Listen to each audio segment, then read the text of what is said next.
তোমার ছোঁয়ায় ফুটে উঠুক এই সমাজের শ্রী।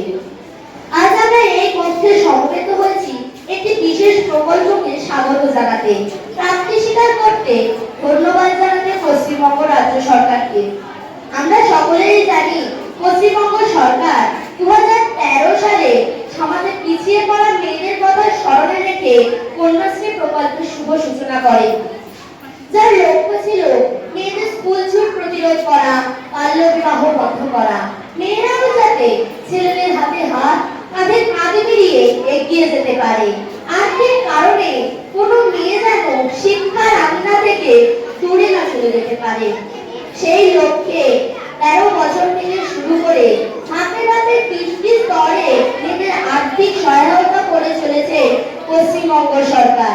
আমরা যারা এই প্রকল্পের মাধ্যমে সাহায্য পেয়ে চলেছি, আমাদের মতো অন্যরাও যাতে এই প্রকল্পের সুবিধা সাহায্য পায়, সেই লক্ষ্য প্রতি বছর 14ই আগস্ট দিনটিকে কন্যাশ্রী দিবস হিসেবে পালন করা হচ্ছে। আমরা এই প্রকল্পের মাধ্যমে যে কতখানি এগিয়ে এসেছি তা প্রমাণ করার স্বার্থে আজ এই কক্ষে সরকারের শিক্ষক শিক্ষিকাগণ পথের দিশারি হয়ে সাফল্যের দিক নির্দেশ করছেন, আর লক্ষ্যে পৌঁছে দিতে পশ্চিমবঙ্গ সরকার আপ্রাণ চেষ্টা করছে।